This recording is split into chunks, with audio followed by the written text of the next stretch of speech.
جدير مديحي عالم العصر قائد وبدر ظلام الجهل للجهل طارد أرى مركبي نحوك طرف البلاغة الذي شأوه في درك وصفك جائد قدي مركبا حتما فيوضات ربنا إذا جف عقلي أو إن الفكر جامد وإن رمت ألفاظا لإظهار فضلكم فخرت لي الألفاظ بل بعض ساجد وإن رمت أوراقا أراها تنافست بذا عرفت أقلام أنك سائد مطمطم بحر العلم في قلبك السليم حتى على ظهر العلا صرت قاعد بهيم ليالي العلم صار كصبحة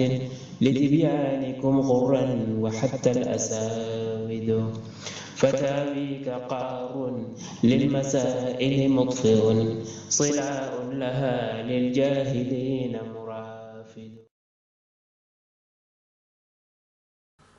بسم الله الرحمن الرحيم. الحمد لله رب العالمين، والصلاة والسلام على أشرف المرسلين سيد الأولين والآخرين سيدنا وحبيبنا وشفيعنا ونبينا ومولانا محمد وعلى آله وصحبه أجمعين، ورضي الله تبارك وتعالى عن قطب العارفين وإمام الصديقين مولانا أبي العباس أحمد بن محمد التجاني وخلفائه المهتدين وأهل طريقته الفائزين الرابحين. أما بعد، قال الشيخ الأشهر المجاهد الأكبر والكبريت الأحمر الشيخ سيدي الحاج عمر ابن سعيد الفوتي الطوري القدوي رضي الله تعالى عنه وأرضاه عنا به في كتابه النفيس رمى حزب الرحيم على نحور حزب الرجيم في الفصل الأول بالإسناد المتصل في أول الكتاب إليه. ثم اعلم أن علم الفقه علم شريف نافع إلا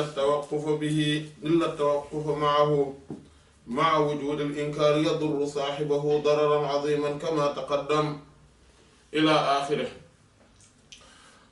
Donc nous sommes toujours sur le commentaire de Rimah sur le chapitre 1 et que Cheikh Hadj Omar radiyallahu ta'ala anhu donc traite du fait de la prise de défense des saints, voilà, des saints alliés d'Allah, des saints alliés d'Allah subhanahu wa ta'ala, et du fait du mal qui sied sur le fait de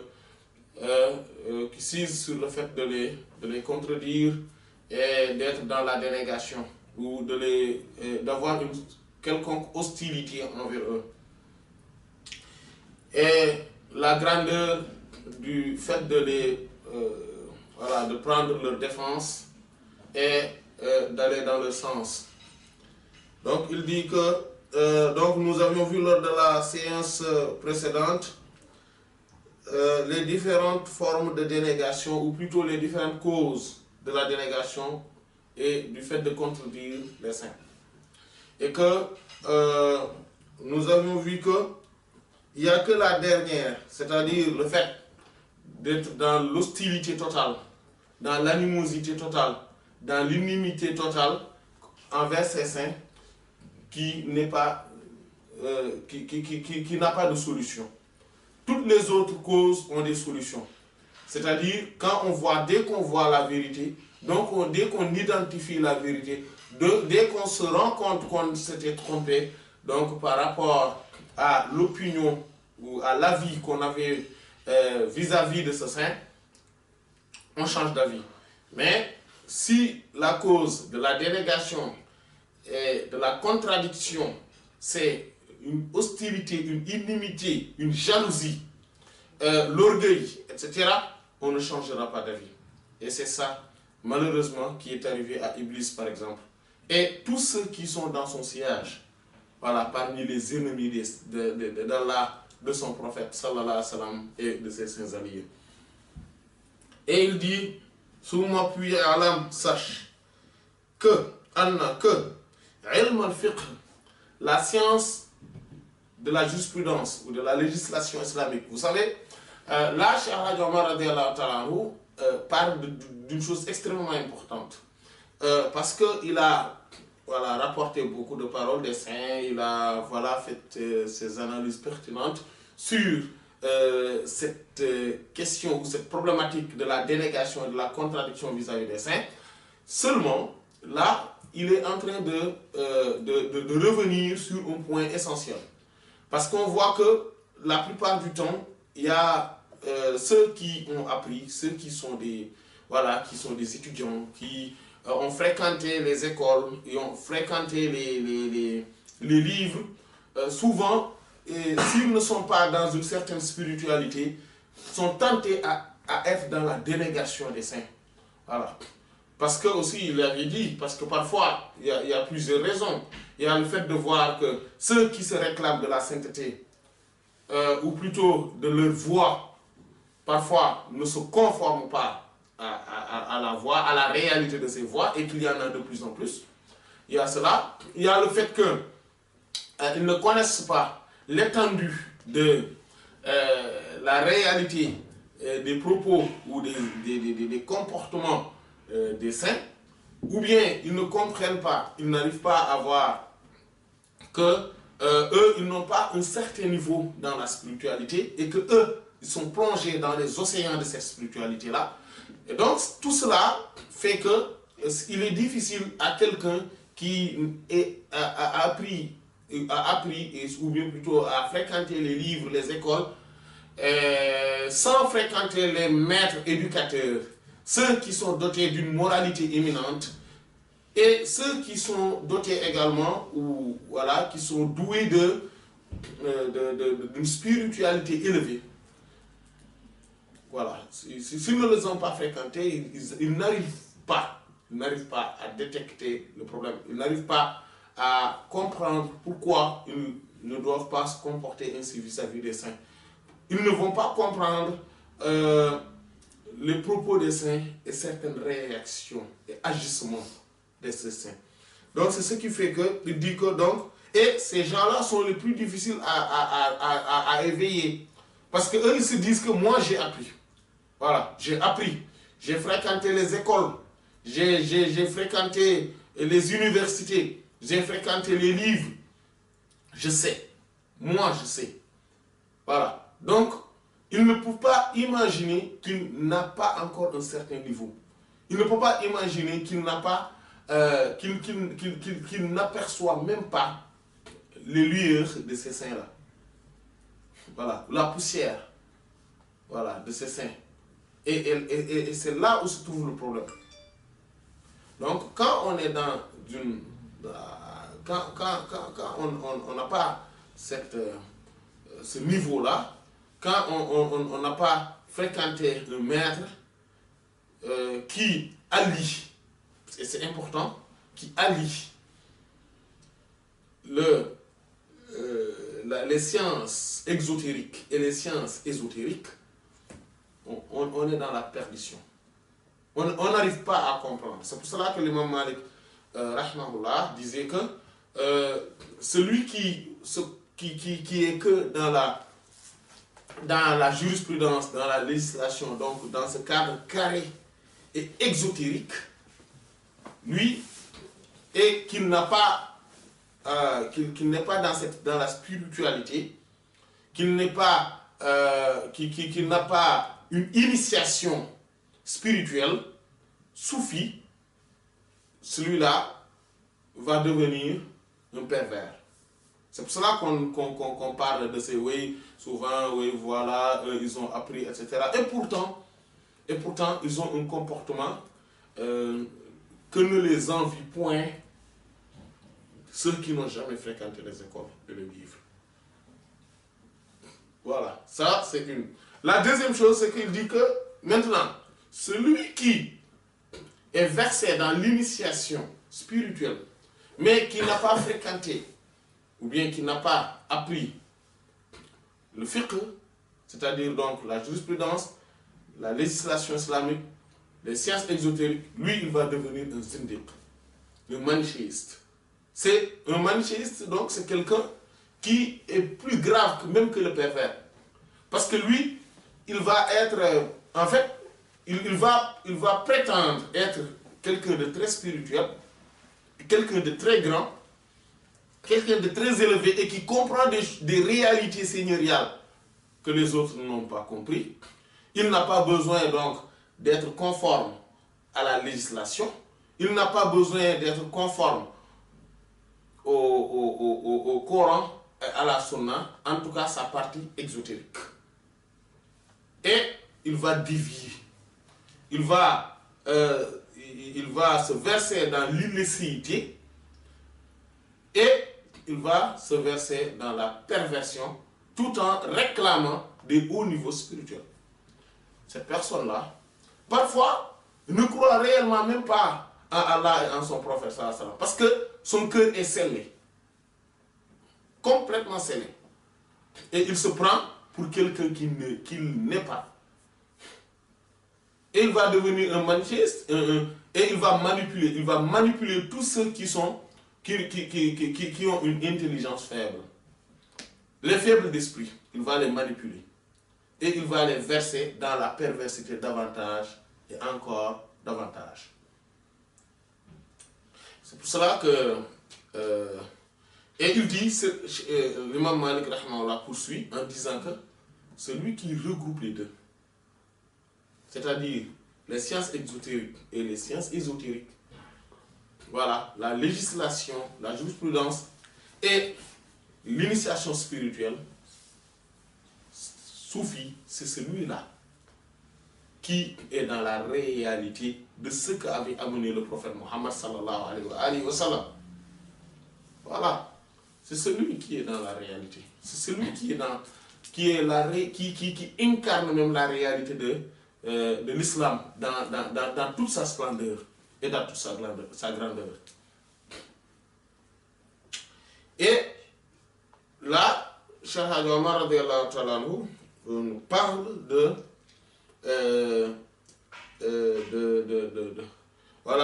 rapportant toujours de Cheikh de l'imam Ahmad, de l'imam Sha'rani, il dit Summa puis i'lam, sache anna que ilm al-fiqh, la science de la jurisprudence et de la législation islamique, ilmun, c'est une science sharifun, noble, c'est une science honorable. Nafia, utile, profitable, bénéfique.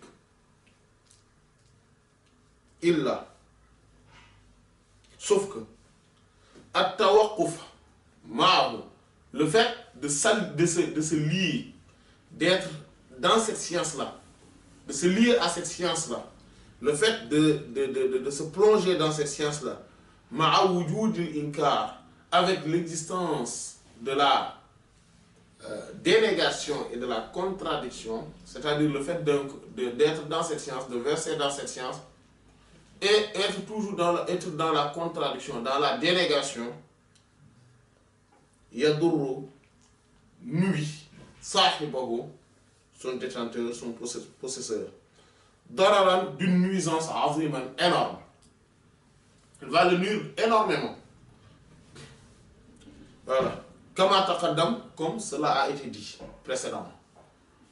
Parce que aussi, quelqu'un qui est dans cette dénégation-là, c'est le savant, si on peut s'exprimer ainsi, il a lu les livres, il a fréquenté les écoles, il a fréquenté des professeurs, etc. Donc il connaît quelque chose. Il se dit que oui, moi, je peux me permettre de dénigrer. Je peux me permettre de dénigrer. Sauf qu'il va dénigrer surtout les saints, les grands saints, qu'on sache que dont la sainteté n'est plus approuvée. Voilà. Il se permet de le dénigrer. Et que ça va être une nuisance énorme sur lui. Comme cela a été dit précédemment. Parce que nous l'avions vu précédemment. Lorsque il dit que Cheikh Aboul Mawahib Shazili, radiyallahu ta'ala anhu, qui est un grand faqih shafi'i, voyait le prophète sallallahu alayhi wa sallam en rêve, et souvent, et qu'à un moment donné, il ne le voyait plus. Et un jour, quand il l'a revu, il lui a dit, oh professeur Hassan, pourquoi je ne vous vois plus? Il dit que non, parce que c'est le fait que tu étais en train d'apprendre, d'enseigner le fiqh, c'est à cause de cela. Il a dit, mais ce n'est pas ta charia ça? Ce n'est pas votre charia? Il dit si. Mais cela demande des convenances. Cela demande des règles de bienséance. Quand on parle des grands imams, il dit que l'imam tel a dit ceci, ou l'imam tel a tel avis, il ne faut pas dire, mais c'est pas vrai. Il ne faut pas dire, mais c'est faux. Il ne faut pas dire, mais c'est-à-dire qu'il y a des convenances qu'il faudrait garder, parce qu'il ne s'agit pas de, vous voyez, on ne parle pas des gens de notre classe, hein. On parle des grands imams, voilà, des autorités, au vrai sens du terme, voilà, et qui sont des autorités non seulement internationales, mais qui traversent les époques. Et ça, c'est important. C'est très important de leur donner donc voilà, la valeur qu'il faut, le respect qu'il faut par rapport vis-à-vis des savants, voilà,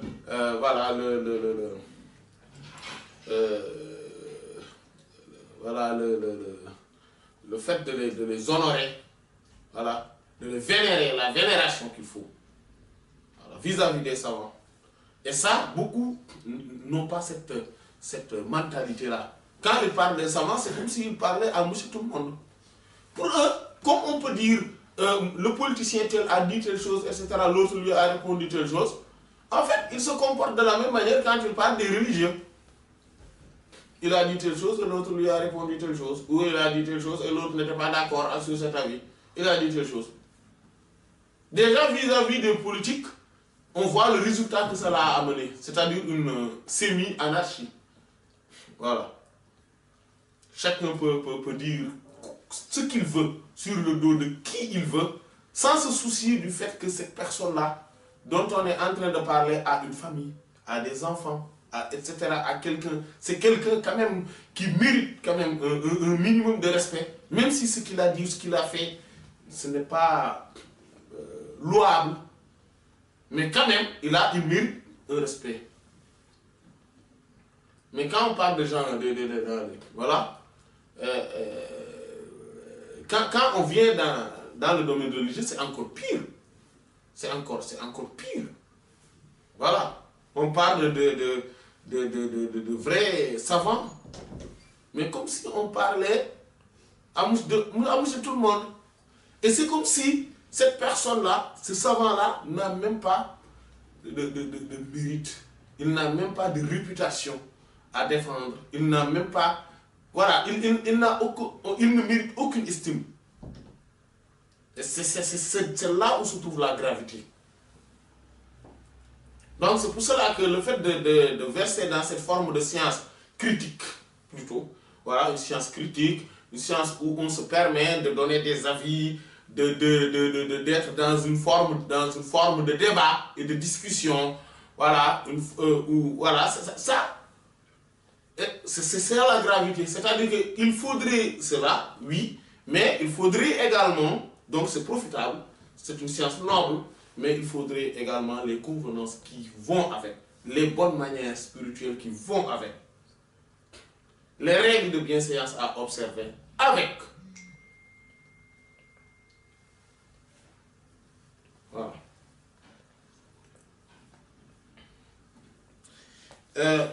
Donc il dit, et ça, on l'avait dit précédemment. Il dit, c'est pour cela que Qala a dit Cheikh Zarruq, c'est Cheikh Ahmed Zarruq, rahimahullah, fi qawa'idihi, dans ses qawa'id, c'est-à-dire qawa'id al-tasawuf, il a écrit un livre, rédigé un livre qui s'appelle Qawa'id al-tasawuf, les règles fondamentales du soufisme. Il dit, wujudul jahd, l'existence de la dénégation, mani'un, prive et privateur, min qaboul al-majhoud, de l'acceptation de ce qui est dénigré. Quand on commence à dénigrer quelque chose, l'existence, par exemple, d'une station spirituelle, l'existence de certaines réalités seigneuriales, ou etc., des subtilités compassionnelles des réalités divines, etc., on va commencer à, ou plutôt certaines stations des saints, ou certains états spirituels, on est tenté à un moment donné, quand on est dans cette forme de pensée, quand on est dans cette mentalité et dans cette idéologie, on est en train de nous priver nous-mêmes l'accès à ces stations-là, à ces réalités-là. Parce qu'on n'est plus disposé à recevoir ces stations-là, parce qu'on ne croit même pas à leur existence. On ne croit même pas, voilà, on dénigre, on dit non, c'est faux, ce n'est pas possible. Comme ce n'est pas possible. Donc cela ne risque pas de nous arriver. C'est pour cela que les gens de la Bida, par exemple, ceux qui sont dans l'hérésie, eux, il y en a par exemple comme les Mu'tazila, eux, ils réfutent l'existence des miracles des saints. Et ceci fait que eux, leurs savants, ne connaissent pas la réalité des miracles. Ils ne connaissent pas ces miracles-là. Et il y en a beaucoup aussi, comme certains salafistes, comme on dit, ou certains, voilà, comme nous on dit au Sénégal, les Ibadou. Eux, certains parmi eux ne croient pas en réalité, à la réalité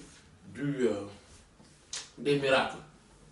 Ou bien s'ils croient aux miracles aussi, ils ne croient. C'est-à-dire que quand ils disent que oui, il y a tel miracle, le miracle des saints existe, la sainteté existe, le miracle des saints existe. Mais sauf que le problème, c'est que quand il s'agit de l'incarner, c'est là où va se trouver un problème. C'est-à-dire qu'ils ne vont pas accepter que, par contre, ils peuvent te dire que oui, la réalité des miracles existe.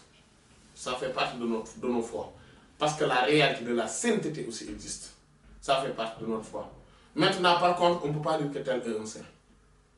En fait, ils n'acceptent pas quand cela est incarné par une personne. Et c'est là où se trouve le problème. Donc, ce qui fait qu'en réalité, cela existe, mais cela n'existe que dans les mentalités. Cela n'existe pas dans la réalité des faits. Selon eux.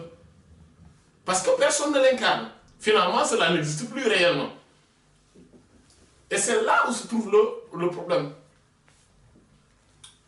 Alors que, c'est pour ça que, par exemple, les Mu'tazila, ils sont comme ça. Ils n'acceptent pas, eux, ils ne croient même pas au miracle. Et c'est normal. Parce que cela ne les arrivera jamais. En fait, le fait de se dire que oui, moi je n'y crois pas, cela va faire que cela ne t'arrivera jamais. Voilà. Parce que la barrière même, c'est toi qui te l'es mis devant toi. Et certains nient même, par exemple, tout le monde, vous savez, c'est que on voit le professeur Salam, je ne parle même pas en état de rêve, mais en état de rêve, là, on est tous d'accord là-dessus. Voilà. On est tous d'accord là-dessus.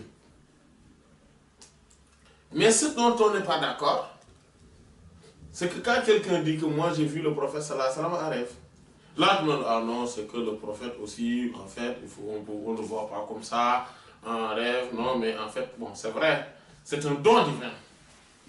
Mais on peut quand même savoir que la vision du prophète sallallahu alayhi wa sallam est réelle et que des gens peuvent le voir en rêve. C'est-à-dire que le fait de le voir en rêve, nous tous, on est d'accord là-dessus. Nous, les Ibadou, vous voyez, les salafistes, etc., tous, ils sont d'accord que le prophète sallallahu alayhi wa sallam se voit en rêve. Ça, tout le monde est d'accord là-dessus. Mais quelqu'un qui dit, pour lui, non, c'est pas possible. Pour lui. Ce n'est pas possible pour un tel ou un tel. Quand quelqu'un lui dit qu'il a vu le prophète sallallahu alayhi wa sallam en rêve, il dit que non, mais en fait, il faut voir, non, il faut... Mais finalement, personne ne le voit plus jamais. C'est ça aussi. Le fait de se priver, le fait de ne pas y croire, le fait de le réfuter, nous prive de ces réalités. et de ces stations qu'on peut atteindre. C'est ça. Et il continue en disant que ou bien si voilà, donc il nous prive d'accéder à ce qui est dénigré, et ou bien c'est-à-dire il va le former de telle sorte lui fait de la réfutation des cœurs, c'est-à-dire le fait de fuir les cœurs en vous de cela. C'est-à-dire que les cœurs vont fuir cette forme de réalité-là. Donc, il ne va pas l'accepter, comme on vient de le dire. Parce que le cœur de celui qui n'y croit pas, il va fuir. Il dit, what tasdiqu. Alors que la confirmation, l'acceptation, Miftahul Fathi, c'est la clé de l'ouverture spirituelle. L'imam de ce don, de l'ouverture, de la conquête, l'imam de ce don, Saddaqa bihi, il a accepté, il a confirmé. C'est-à-dire que si je confirme que oui, ce miracle-là peut exister, on prend l'exemple du fait de voir donc le professeur Lassalam en rêve. Dit que oui, j'accepte que c'est possible. Et quelqu'un qui me le dit, moi j'accepte que c'est vrai parce que c'est possible. C'est un don d'Allah, il le donne à qui il veut. Moi aussi, donc je peux le voir, hein, c'est possible parce que c'est un don d'Allah. Voilà, donc j'ai la clé maintenant de l'ouverture, de la conquête de cette réalité-là et de ce don-là. Voilà. Je peux l'accepter, je l'accepte donc. J'ai cette possibilité-là. C'est pour cela que quand on parle de certaines réalités des saints, de certaines stations spirituelles, le seul fait de l'accepter montre qu'on est maintenant disposé à recevoir cette station-là. En tout cas, on est disposé. Même si Lam yatawajjah, cela ne s'est pas dirigé à cela. Même s'il ne s'est pas dirigé à cette réalité-là, même si cette réalité-là ne s'est pas dirigée en lui, il a quand même la clé pour ouvrir cette réalité-là. Car la dafi'ala, il n'a rien qui le repousse. Il n'y a plus rien qui repousse cette réalité.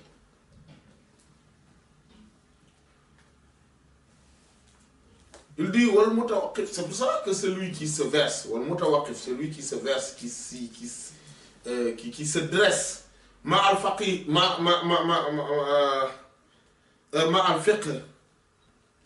avec la science du fiqh, il est indispensable alayhi sur lui, tadwizul mawahib, le fait d'accepter les dons. Le fait de dire que les dons sont possibles.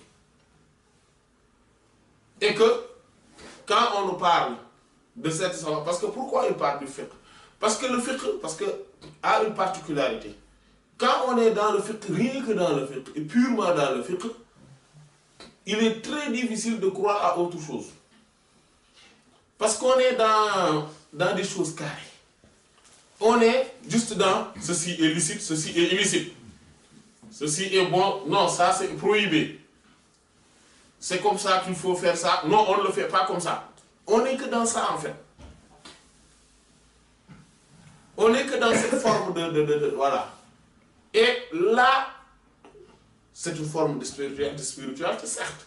Mais ce n'est pas pareil comme par exemple quand on est comme l'imam Hakim at-Tirmidhi disait, il disait que en fait je suis assis avec les savants de fiqh, de jurisprudence.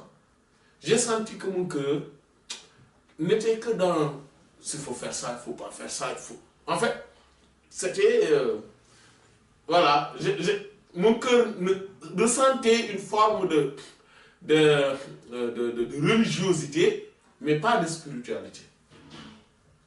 Mais quand je suis allé et je suis assis avec les savants du hadith, Et quand il parlait des hadiths, là, je ressentais mon cœur qui est ouvert. Je ressentais mon cœur qui est ouvert. Parce qu'il parle, voilà, la parole du professeur, etc. Et il s'est diversifié. Donc, on voit tous les domaines en même temps. Et il y a beaucoup de spiritualité dedans. Mais, voilà, le fiqh, c'est ça aussi le problème. Et ça, tous ceux qui sont versés dans les sciences et dans plusieurs sciences en même temps, savent cela, connaissent qu'il y a des sciences qui sont plus lumineuses que les autres. Il y a des sciences qui sont plus intellectuelles et d'autres qui sont plus spirituelles. D'autres qui sont plus lumineuses et d'autres qui transportent, en fait, qui transportent vers voilà, dans des sphères de la spiritualité.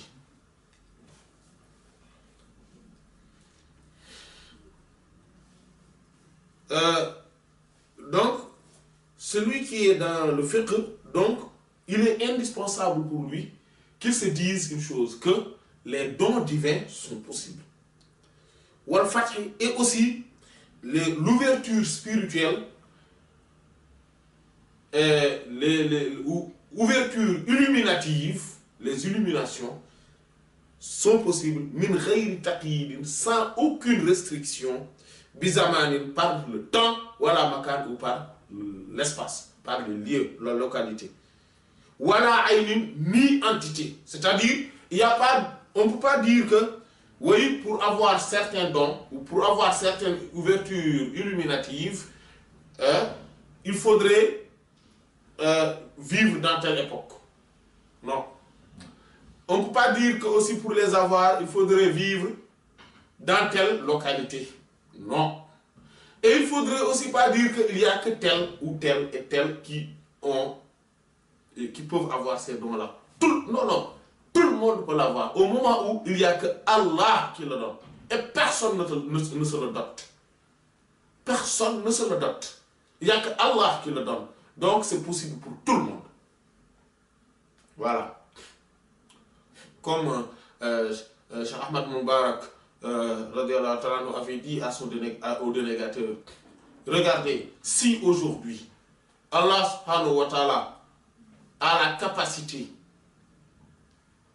on ne peut pas douter de cette capacité, de prendre un mécréant, le pire des mécréants, là maintenant, dans la seconde où on est. Il fait de lui un musulman dans la seconde où on est. On ne doute pas de cette capacité d'Allah, subhanahu wa ta'ala. Et il fait de lui un saint, aujourd'hui, là même, maintenant. Il fait de lui, et il l'élève dans les hautes sphères de la spiritualité, à l'instant là où on est.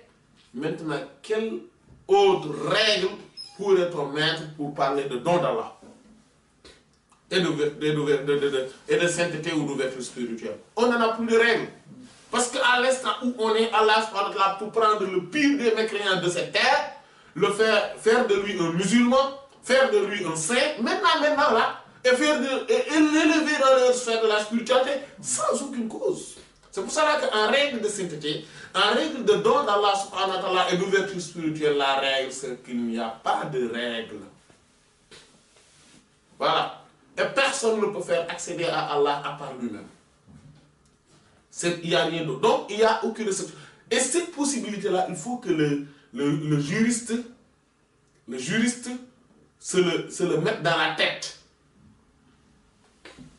Voilà, et accepter cela, accepter cette possibilité-là. Et que dès qu'il voit quelqu'un dont Allah subhanahu wa ta'ala a doté de cette évolution spirituelle, de cette élévation et de cette ouverture illuminative, qu'il l'accepte de manière mais tranquille. Voilà, avec tout le cœur qui y est. Parce que la puissance divine, la tatawakafu ne se dresse ou ne se conditionne asbabuha, ses causes, ala shay'in sur quoi que ce soit. Voilà. Quand Allah subhanahu wa ta'ala veut faire quelque chose, il le fait, mais sans aucune cause préalable. La puissance d'Allah subhanahu wa ta'ala n'est pas conditionnée par quoi que ce soit. Par quoi que ce soit. Et ça, il faudrait que... C'est pour cela que quand on apprend le fiqh, il ne faudrait pas l'apprendre en vrac comme ça. C'est pareil quand on apprend toutes les autres sciences, surtout les hadiths, le fiqh, etc.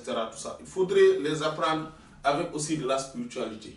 Et de voir aussi, parce que c'est là, en fait, il faudrait aussi précédemment apprendre la foi. C'est pour ça que dans certains livres de fiqh, on voit qu'il y a un chapitre avant qui parle de la foi, etc. Comme dans Al-Risala. Mais de l'imam Ibn Abu Zayd al-Qayrawani, rahimahullah. Mais aussi,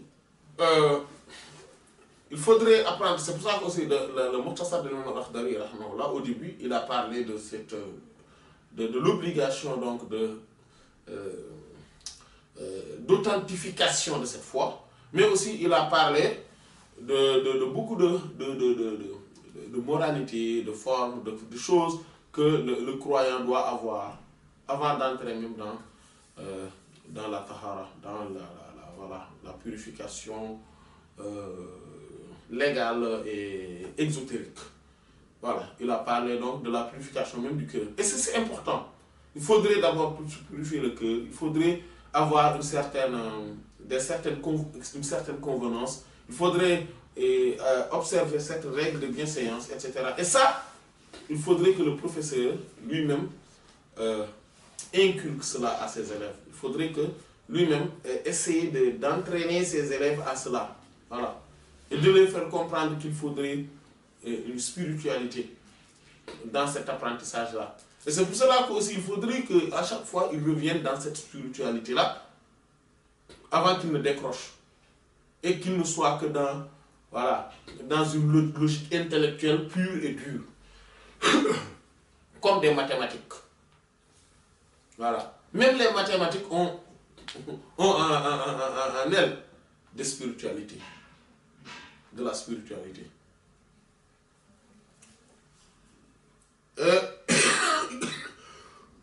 Il continue à dire s'il n'a pas cette mentalité-là, celui-là qui est versé dans la science du fiqh, Kana, il sera mahrouman, privé, mimma de ce dont Qama bihi, il s'est dressé en juhuduhu de sa dénégation, de sa réfutation. Ce dont il se dit que non, je le réfute, je le dénigre, je le conteste, voilà, je le contredis, je le discute. Cela, il sera privé de cela. Donc il doit bien, voilà,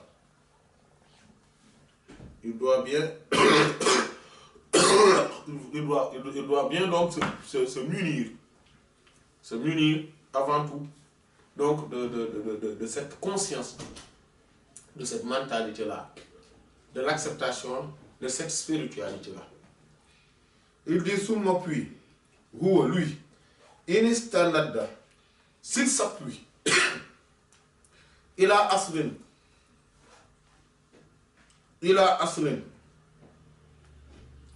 sur un fondement, sur une base, ma'zourun, il sera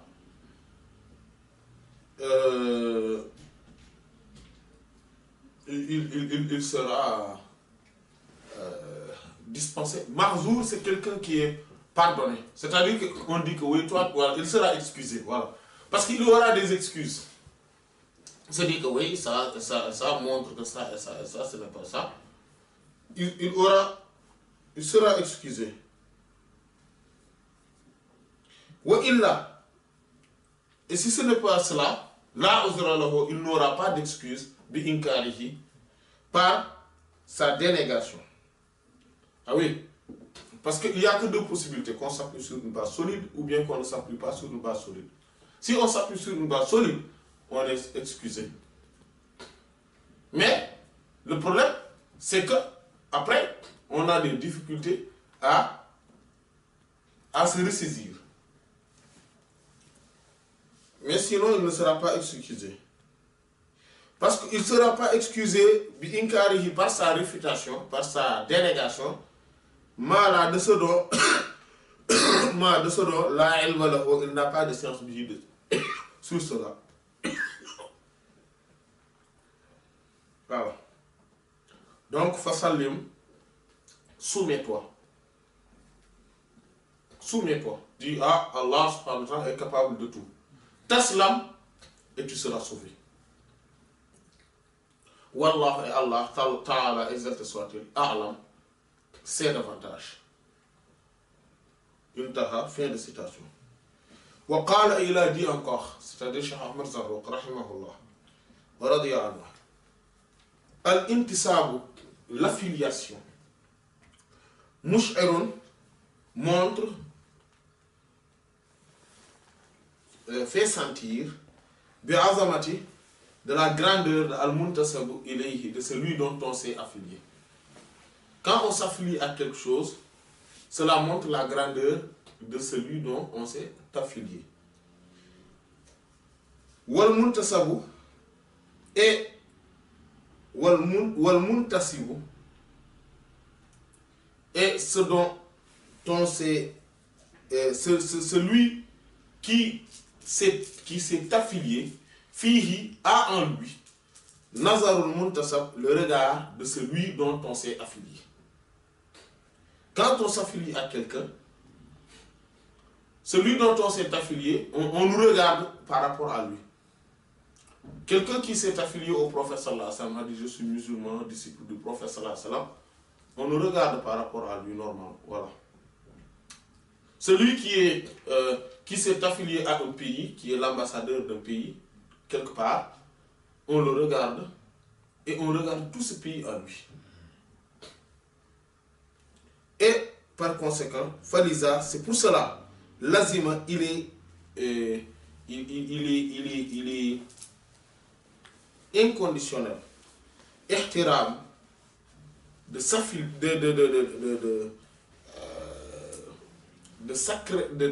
vénérer ou bien de garder la sacralité de Al-Muntasib, de celui qui s'est affilié, Lidjanibillah, aux côtés d'Allah. Celui qui s'est affilié à Allah, par n'importe quel volet, celui qui s'affilie à Allah, il faudrait voir sa sacralité. Il faudrait l'honorer. Il faudrait le vénérer. Voilà, et sur n'importe quel état qu'il est. Mais tant que, donc c'est-à-dire, quand on voit quelqu'un qui se dit que moi, je m'affilie à Allah, parce que, donc c'est-à-dire, c'est un saint. C'est pour ça qu'on le dit saint d'Allah, les gens d'Allah. Et, ou bien, quelqu'un qui s'est affilié à Allah et à son prophète sallallahu alayhi wa sallam, je suis musulman. Donc, je m'affilie à Allah et à son prophète sallallahu alayhi wa sallam. Et je suis disciple de tel cheikh. Et que ce cheikh est un grand saint, il faudrait regarder donc cette affiliation-là et lui donner son importance. Parce que tout cela va aider à ne pas être systématiquement dans la dénégation, dans la contestation, dans la réfutation. Donc, quel que soit l'état où il est, il faudrait lui donner cette... voilà, il faudrait le vénérer, il faudrait avoir un amour vis-à-vis de lui. Quand quelqu'un s'affilie à Allah, il ne parle que d'Allah. Hein? Tous ses faits et gestes, il regarde ce que Allah veut et ce qu'il ne veut pas. Il se dirige vers Allah. Et il amène les gens vers Allah. Il ne parle, il ne regarde que vers Allah. celui-là, il faut regarder. Il faut regarder Allah en lui. Celui qui s'affilie au prophète Mohammed sallallahu alayhi wa sallam, disant que je suis musulman, il vient dans la mosquée, etc. Il prend le Coran, il le lit, etc. Quel que soit son état, quel que soit peut-être que certaines choses qu'il pourrait faire, parce que il n'est pas parfait, il faudrait quand même avoir cette vénération, cette estime, cette sacralité du fait qu'il s'est affilié à Allah et à son prophète sallallahu alayhi wa sallam. Mais encore mieux, toute créature, tout simplement, toute créature, car Allah subhanahu wa ta'ala l'a créé, c'est une créature d'Allah subhanahu wa ta'ala, donc il faudrait le vénérer par celui qui l'a créé. Parce que c'est une créature d'Allah. Et si Allah ne l'aimait pas, si Allah subhanahu wa ta'ala ne l'avait pas estimé à ce point, il ne l'aurait pas fait sortir du néant vers l'existence.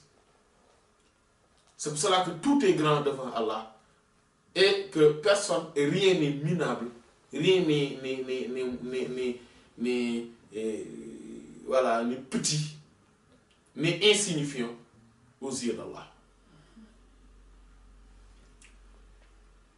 Maintenant, quelqu'un qui, quand on vient dans la spiritualité, quelqu'un qui s'affilie à Allah, parce qu'il dit que moi je vais cheminer vers Allah, subhanahu wa ta'ala, ou bien qu'il a des dons provenant d'Allah, subhanahu wa ta'ala, il faudrait quand même garder cette vénération-là, cette sacralité-là. Parce que ça, c'est un symbole d'Allah. Et celui qui vénère les symboles d'Allah, cela fait partie de la piété. Cela fait partie des vertus. Comme Allah subhanahu wa ta'ala l'a dit. Voilà. Et par contre, cela n'est pas absolu. Cette vénération, cette estime n'est pas absolue. C'est restreint de quelque chose. Et cette restriction, c'est ceci. Il dit, tant que l'am yati, il n'a pas apporté, il ne fait pas, bima ce dont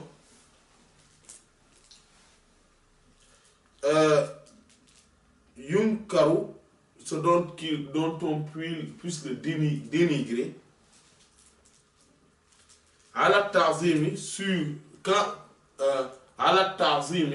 sur le fait qu'on puisse le vénérer, bin naqsi, par la naqs, c'est la diminution. C'est-à-dire que quand il apporte quelque chose dont, si on le laisse comme ça, cela devient même quelque chose, c'est-à-dire que cette vénération-là n'aura plus de sens. Voyez-vous, quand j'aime un cheikh, ou j'aime quelqu'un, parce que je dis que il est dans la vénération, il aime le prophète sallallahu alayhi wa sallam, il est dans la sunna du prophète sallallahu alayhi wa sallam, ou j'aime quelqu'un parce que c'est un petit-fils du prophète sallallahu alayhi wa sallam, ou j'aime quelqu'un parce qu'il a le nom du prophète sallallahu alayhi wa sallam, il porte le nom du prophète sallallahu alayhi wa sallam, etc. Quand je les aime pour cela, cela ne doit pas m'amener au point où, quand ils violent l'enseignement du prophète sallallahu alayhi wa sallam, ou ce dont si je l'admire, je l'estime, je le vénère pour cela, je vais dénigrer le prophète sallallahu alayhi wa sallam.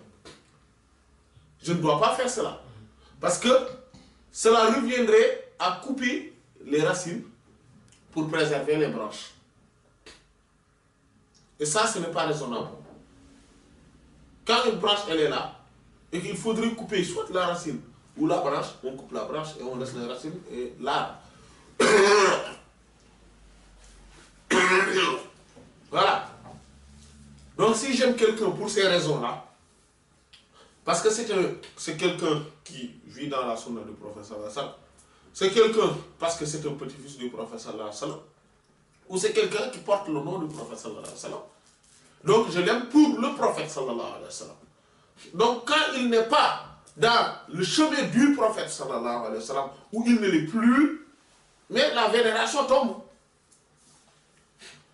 Parce que le fait de le vénérer et de le suivre sur cela va m'amener à tourner le dos au prophète sallallahu alayhi wa sallam. Et ça, c'est impensable pour quelqu'un de doué de raison et d'intelligence. Et si on comprend cela, on règle beaucoup de problèmes. Beaucoup de problèmes seront réglés.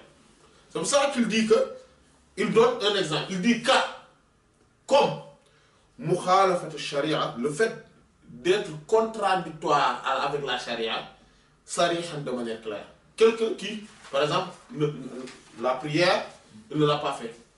Il est l'heure de la prière, le asr, on est maintenant au maghrib, on voit, il est là. Il n'a pas fait la prière, mais non, on dit non, c'est pas possible, non. On dénigre, non. On n'est pas d'accord. On ne peut pas dire que oui, on va le vénérer, vous savez, etc. Non, il n'y a pas de vous savez et parce qu'il paraît que non. Tout est devenu caduc. Voilà. Tout est devenu caduc. Parce que c'est de manière claire qu'il s'est contrarié avec la charia. Quelqu'un qui, parce qu'on le vénère, il est en train de dire des choses qui vont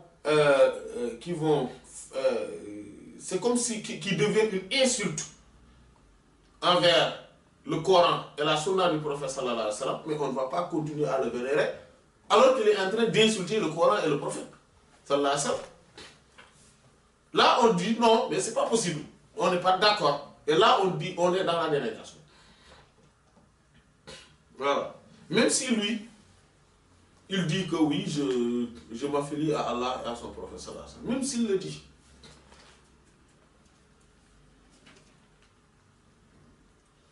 Voilà. Maintenant, si c'est quelqu'un qui, lui, on voit qu'il est correct, c'est un savant, plutôt c'est un saint, dont la sainteté n'est plus approuvée, parce qu'il est toujours dans la religion, il œuvre pour Allah et pour son prophète sallallahu alayhi wa sallam, pas de manière supposée, mais de manière prouvée et connue. Voilà. Pas par présomption, mais parce qu'on le voit et que c'est clair, c'est palpable. Il peut lui arriver à se tromper, parce que c'est un être humain. Un être humain, c'est celui qui se trompe. C'est un être humain qui parle et qui se trompe, qui fait des erreurs, ou qui agit et fait des erreurs. Mais cela n'empêche en rien, cela n'enlève en rien le fait qu'il soit un saint. Voilà. Maintenant, s'il prend pour doctrine quelque chose qui est totalement contraire au Coran et à la Sunna et qu'on le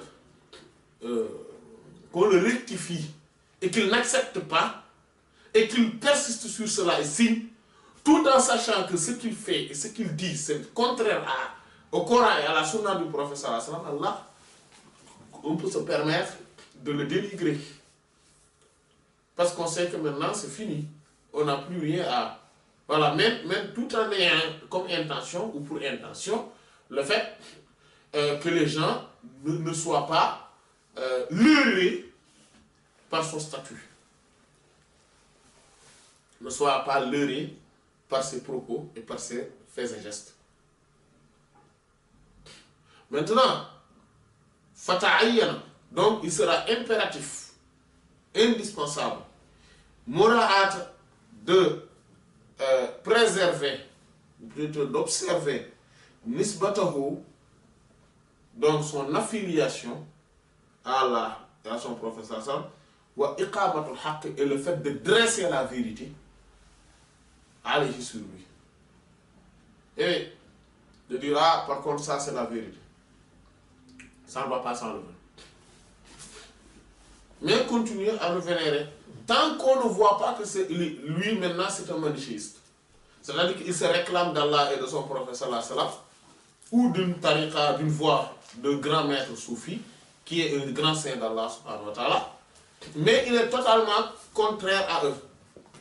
C'est-à-dire qu'il dit cela juste pour tromper les gens, et juste pour se faire une renommée, ou juste pour régler ses propres comptes, ou juste pour gagner sur le dos des gens, ou vivre sur le dos des gens.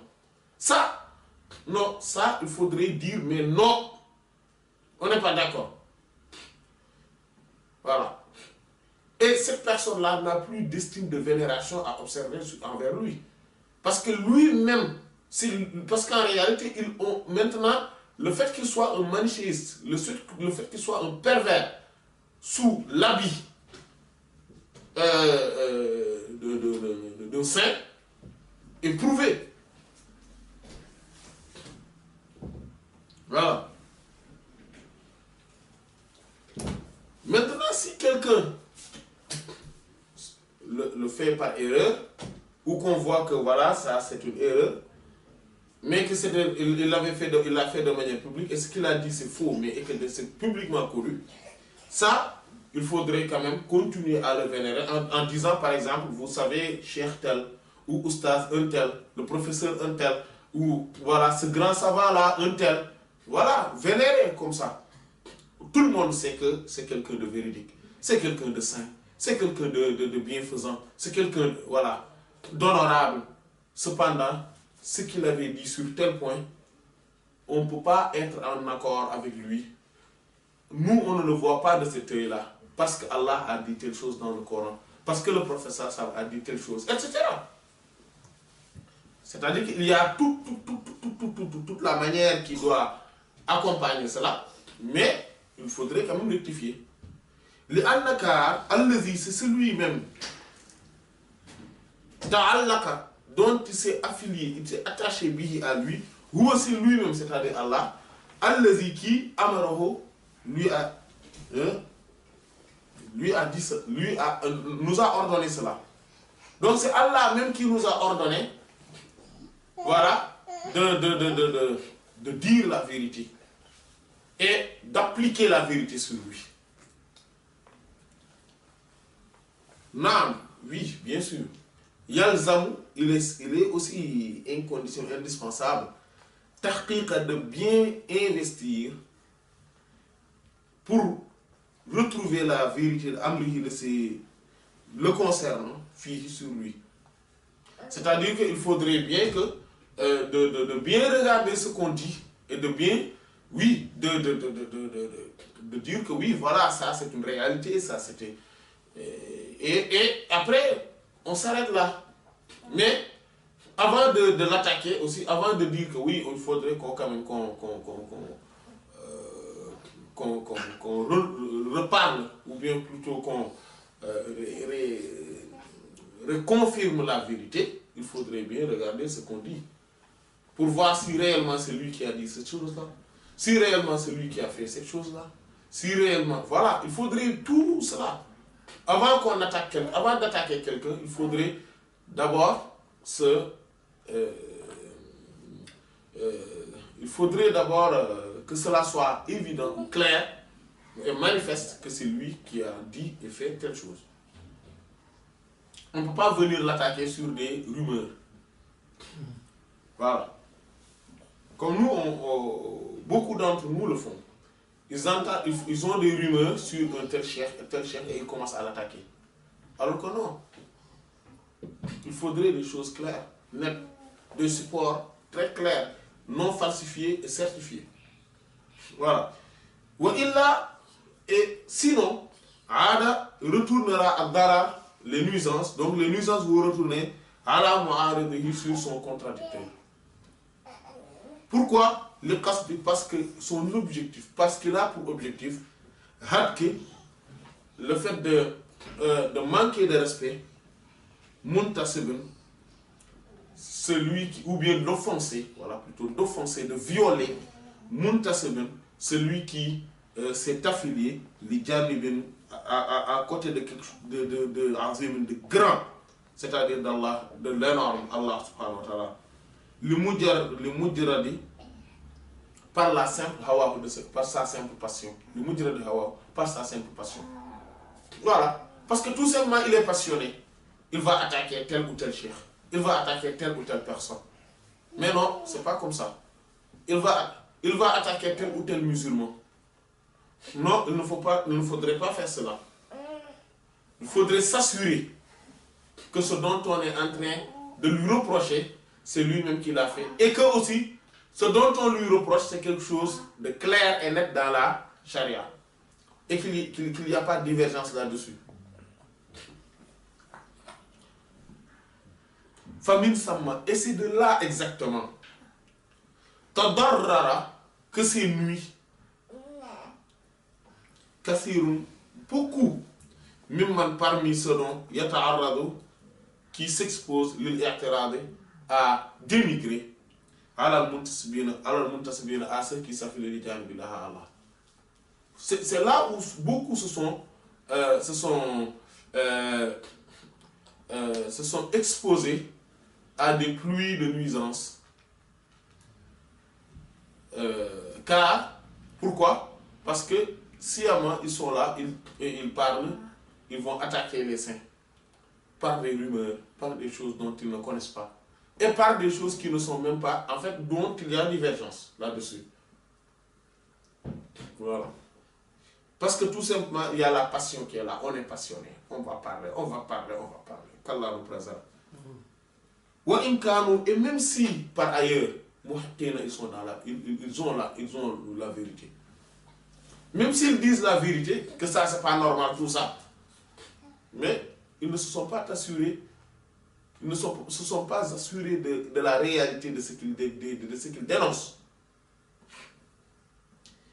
Izka al-haqq, le vrai, Allah exalté, Ta'ala exalté soit-il, Yagharu, il est jaloux, les hadki janibihi, à ceux qui violent tout ce qui est à ses côtés, tout ce qui s'affilie à lui. Allah subhanahu wa ta'ala est jaloux de ça. Il n'aime pas quelqu'un qui attaque les saints. Il n'aime pas quelqu'un qui attaque tout ce qui est à lui. La charia, le Coran, la sunna, les prophètes, les anges, les saints, etc. Tous ceux, les musulmans, même la créature. Allah subhanahu wa ta'ala n'aime pas qu'on viole leurs droits. Allah n'aime pas cela. Et il est jaloux de cela. Donc c'est pour cela qu'il est important, qu'il est indispensable de tahqiq al-maqam, d'investir réellement la réalité même de la chose fin nakir sur ce dont on est en train de dénigrer. Wa tasfih al-niyya, et le fait d'authentifier les intentions jusqu'à l'extrémité. Il faudrait aussi de manière extrême authentifier l'intention. Se dire que oui, je le fais ça pour Allah. Je ne veux pas, parce que c'est par le respect d'Allah que je suis en train de dire ou de faire certaines choses. Wa illa, sinon, fal hazard, attention, al hazard, attention. Sinon, attention. Wallahu Allah Ta'ala exalté soit-il, a'lam, c'est davantage. Et intaha sallahu sallam, Allah Ta'ala a'lam. Wa sallallahu ala sayyidina Muhammadin wa ala alihi wa sahbihi ajma'in. Subhana rabbika rabbil izzati amma yasifun. Wa salamun ala al-mursalin. ولله وفيض الكتم نورا أحاطكم ويسقيك أنوارا وعمت أماجد وأسراره تسري كليث لفرهد على روحك الأصفى وظلت مكائد فما كثرت إلا عليك مدائحي وما حسنت إلا عليك المحامد وما لي بقول فيك إلا شهدته شهادة حق ليس فيه زوائد بل اسمك عنوان العلا فيك خالد محمد أنت المصطفى أنت عابد